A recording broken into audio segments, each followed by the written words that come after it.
Right. Hello, everybody. It is 1:45, so we'll go ahead and get started. This is the office hours session for Strategic Needs Blue Sky, topic area 13. We're going to be giving a brief introduction to the NE mission and then to the topic area. After that, we'll turn the time over to the program managers and have them give a brief introduction and talk a little bit about the programs that they manage. And then after that, we will open it up for questions and answers. And this will be an informal question and answer session. So feel free to come off of mute, ask your question. You can raise your hand, type your question into chat, whatever works best for you. So first, I will introduce Drew Thomas. He is our NEUP office manager. He's going to go over the NE mission and discuss the topic area. Drew? Yeah, thanks, Felicia. Welcome, everybody. This is a little bit of a different topic area than all of the others because it's blue sky. So it's intentionally even more broad than any of the others. I'll be brief in my remarks and hand some time over to Jenna Payne, who's the program manager who for the CINR funding opportunity, and let her provide some remarks about the strategic needs blue sky area and how it's designed. We also have some other federal program managers who are here to answer questions about various different topic areas. If you have specific questions, about what ongoing DOE activities or other things are in an area that you're interested in proposing in. So next slide, please. From an NE mission perspective, when we talk about strategic needs or blue sky, we're talking about anything that falls within this NE mission space. That mission space is to advance nuclear energy science and technology to meet the US's energy, environmental, or economic needs. And it's broken into four different spaces. Those are to keep the existing US nuclear reactor fleet operating, to deploy new nuclear reactors, secure and sustain our nuclear fuel cycle, and to expand international nuclear energy cooperation.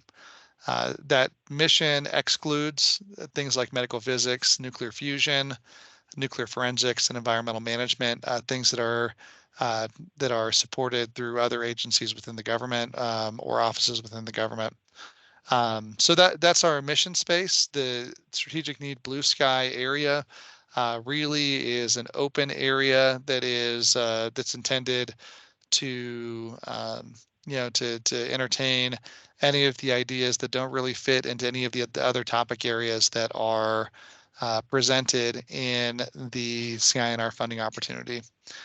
Those may be proposals that advance foundational methods, theories, or models, more items that are more impacted by fundamental skills and knowledge in nuclear engineering topic areas. Those could be things like heat transfer, thermal hydraulics, reactor physics, nuclear chemistry, and others. With that, I think I'll turn some time over to Jenna Payne, who's the program manager for CINR funding opportunity, to provide any additional remarks on the strategic needs area, and then we can open it up to other program managers or questions as needed. So Jenna, I'll turn the time over to you. Go ahead. Thanks, Drew. You actually hit on most of the points that I had written down to make sure I mentioned for this topic area. But again, it's just really wide open area for our PIs to pitch over ideas that aren't kind of captured in all of our other topic areas. So you guys are proposing the ideas that you feel like we should be considering for award. So that's it for me. Happy to answer any questions. And I know we have some other folks here to help with some of the technical aspects from it. So thanks, Drew. Yeah, thanks, Jenna. I will mention that we have some other program managers on the line. Frank Goldner, who's involved in our fuels program, Dave Henderson on the modeling and simulation side, to answer some additional more technical questions if you do have them. With that, I think we'll open this up. Felicia, I do want to remind everybody for this topic area 13. The parameters for these proposals are slightly different than the other CINR topic areas. They are up to 3 years, up to $500,000. So they're a little bit smaller, and hit in more of these blue sky areas. So, Felicia, I'll turn the time back over to you. Okay, thank you. So we will go ahead and open it up for questions. Like I said, you can ask questions either by raising your hand or typing it into the chat. And it looks like we have a couple of hands raised. So Ryan, if you want to ask your question. Yeah, I guess my first question is, I'm wondering a little bit what has changed. I feel like the Blue Skies has been in the funding announcement for a few years now, but this past year was the first time I saw it actually get funded. I was wondering, is this, I don't know, is there now going to be more emphasis on this area, or I don't know, why wasn't it getting funded previously?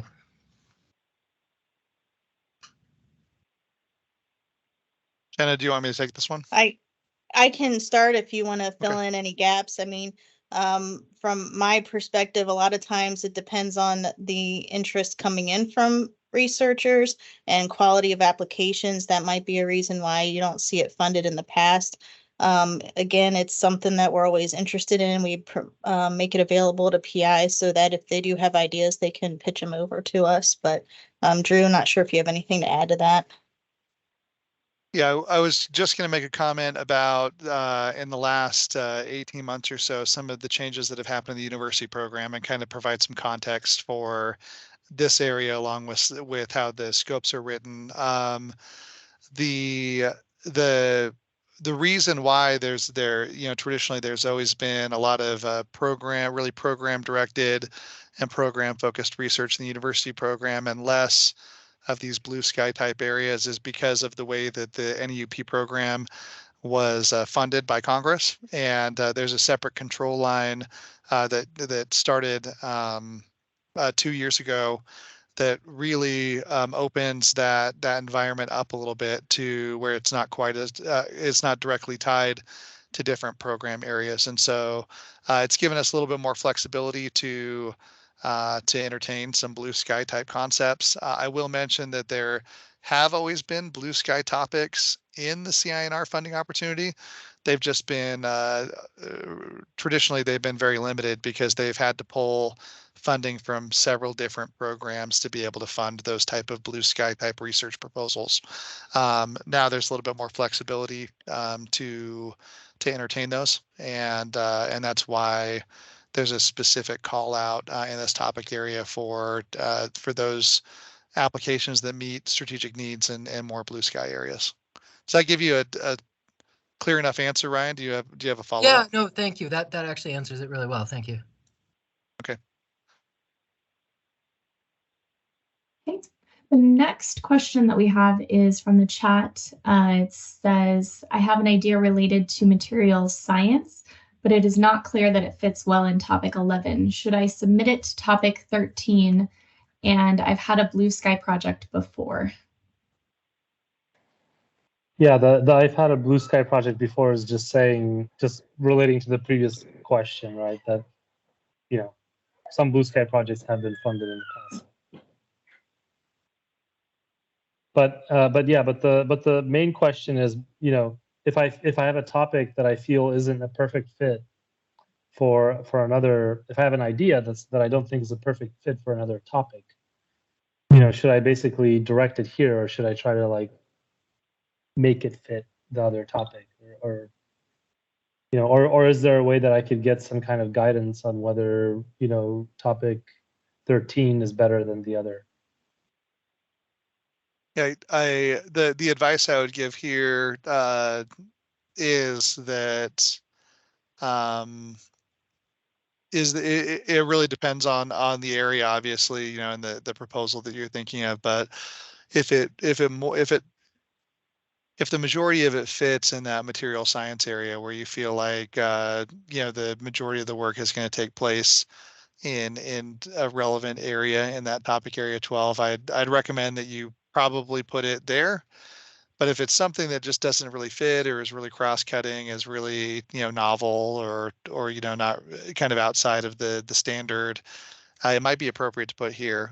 What I will say is that we will have from a reviewer standpoint, we're going to look in these blue sky areas for reviewers that are familiar with the topic. So whether you put it in the materials area or you put it here, it's likely that our materials review groups and others are going to take a look at it either way.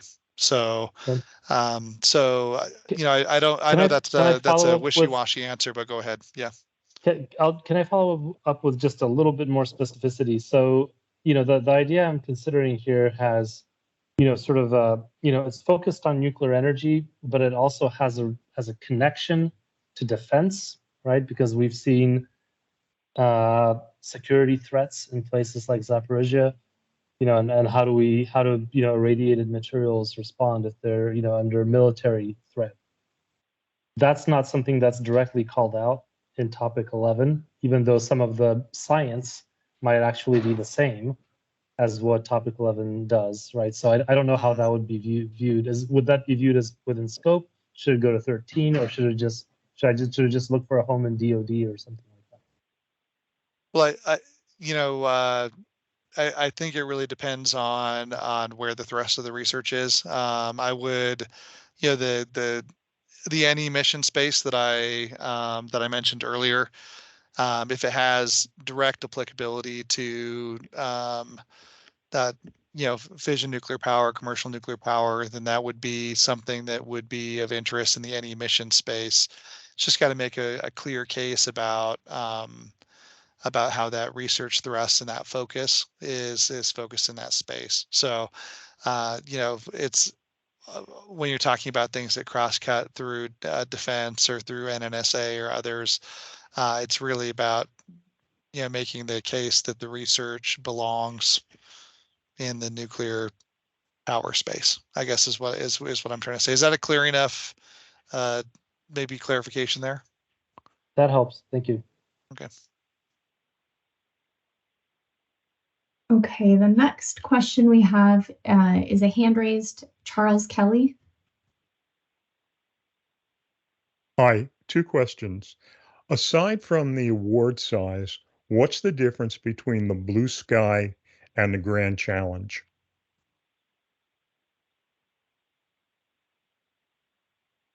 I think that those have to do with the scope of those different areas. So when you think about the award size, that typically correlates with the overall scope of the project.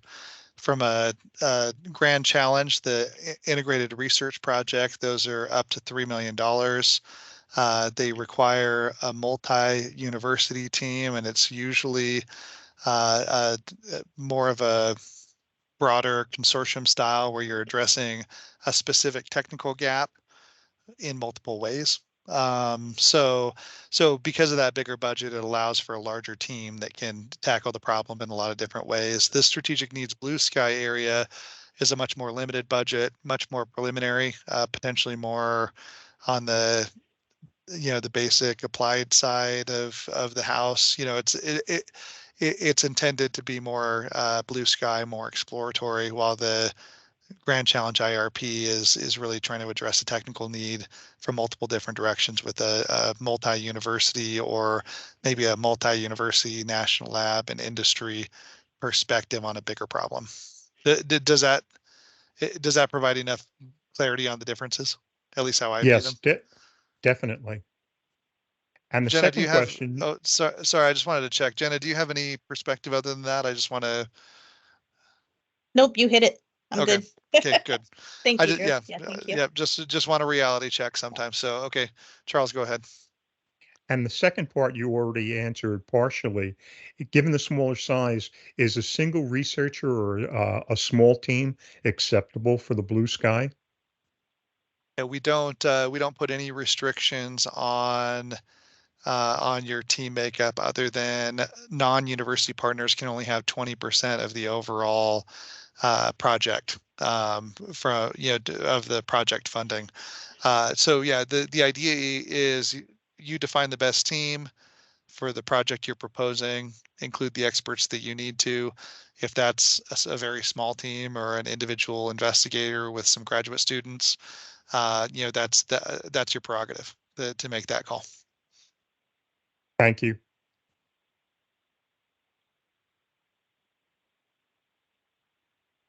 Okay. Thank you. The next question we have is from the chat.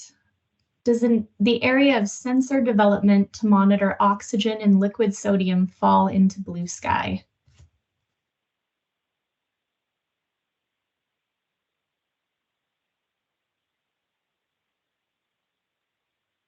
I'm just checking to see if we potentially have Dan Nichols here on the call. We don't. Maybe that's a question that would best be directed to us by email at neup@inl.gov, just to confirm with Dan Nichols, who's our sensor and instrumentation program manager.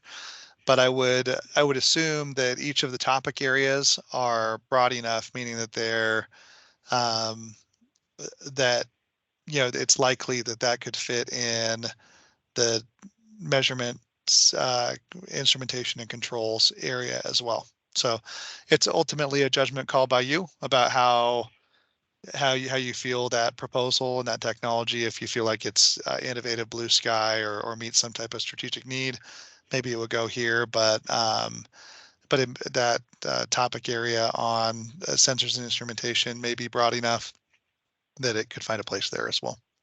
But if you'd like a direct answer from our sensors and instrumentation program manager, please just send that to me by email, and we will get that over and get an answer back to you. I'm going to put that email in the chat here for folks, neup@inl.gov, if you were unfamiliar.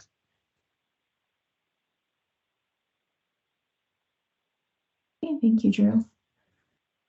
It looks like we're just waiting for more questions to come in.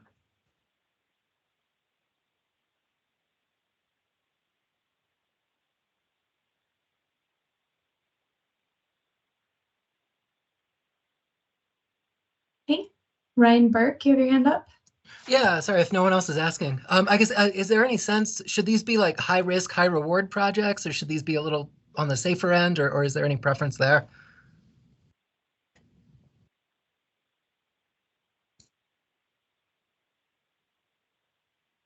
I would say that's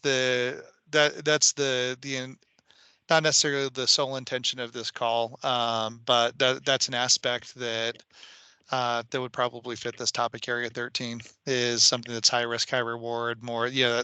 When we say blue sky, that's really what we intend. You know, from a definition standpoint, the reason why it says strategic needs and blue sky together is that there's a recognition that there should be a topic area that kind of covers kind of the more fundamental aspects of nuclear science and engineering, like some of those that I mentioned, like you know, heat transfer, thermal hydraulics, reactor physics, you know, some of those types of topics. And so I wouldn't say it's, Brian, I wouldn't say it's exclusively high risk, high reward, but that would be a fit for this topic area. That's what's intended with those words, blue sky. Right. Thank you.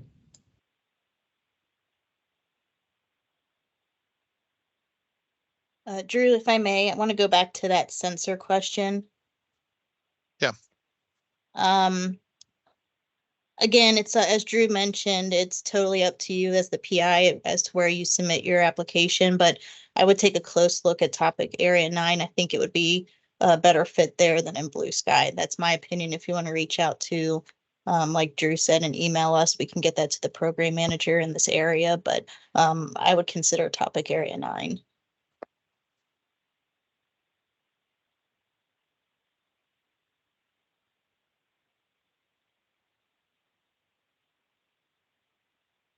Thanks, Jenna.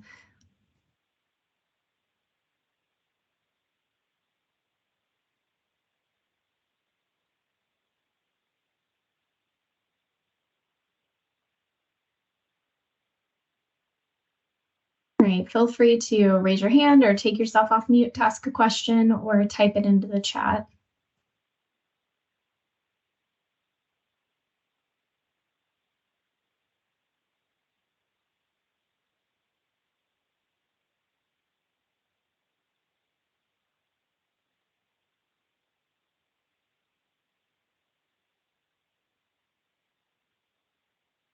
And Felicia, while we wait for questions, maybe we can do a last call on questions if everything has been answered for this topic area. But I do want to remind everybody about the due dates here for the pre-applications.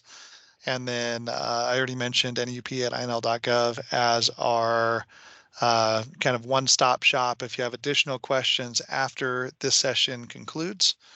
That you're welcome to submit questions to NEUP@inl.gov, and we will route those to the correct individuals for a response.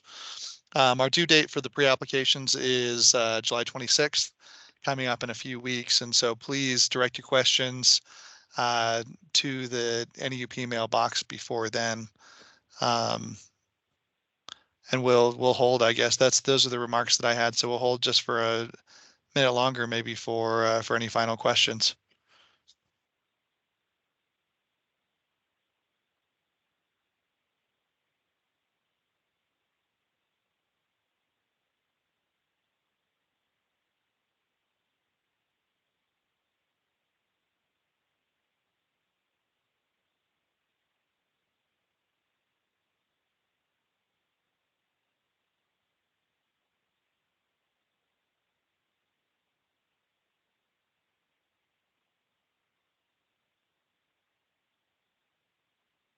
Okay, Felicia, I think we've probably been Yeah. silent for long enough. So I just want to extend a thank you to Jenna, Dave, and Frank for being here to answer any questions. And please feel free to reach out and stay in touch if you have questions after we jump off this call. So I want to thank everybody for their time. Take care. Thank you. Thank you, everyone.